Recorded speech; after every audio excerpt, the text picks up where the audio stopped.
अस्सलामु अलैकुम। आप देख रहे हैं रोशनी प्लस चैनल, जहां हम रोज़मर्रा ज़िंदगी की गलत फहमियों, ग़िज़ाई हकीकतों और मुआशरती रायों को सादा अंदाज में मगर सच्चाई और ज़िम्मेदारी के साथ आप तक पहुंचाते हैं। हमारी कोशिश है कि इनको आसान बनाया जाए, सोच में रोशन तब्दीली लाई जाए और हर वीडियो आपकी ज़िंदगी में मुस्बत फ़र्क छोड़ जाए। खुश आमदीद। ये बड़ी अजीब सी बात है। एक ज़माना था जब ख़ानदान वाकई ख़ानदान था। लोग साथ बैठते, बातें करते, हंसते, सीखते, रिश्तों में जान थी। मगर आज घर एक सराय बन गया है। सुबह सब अपने अपने रास्ते और रात को सिर्फ सोने के लिए इकट्ठे।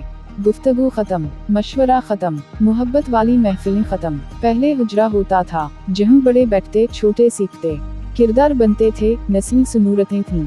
मस्जिद में इमाम के पास लोग बैठने आते, अपने दिल की बात कहते।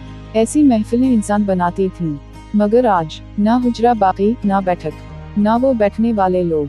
नौजवान एक साथ बैठकर भी दूर हैं, क्योंकि दरमियान में सिर्फ मोबाइल है और इमाम नमाज पढ़ाकर अलग हो जाता है और नई नस्ल उसे पुराना समझकर नजरअंदाज कर देती है।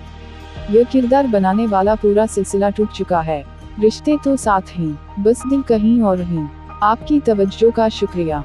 हमारी दुआ है कि ये मालूमात आपकी ज़िंदगी में आसानी, समझ और रोशन तब्दीली का सबब बने।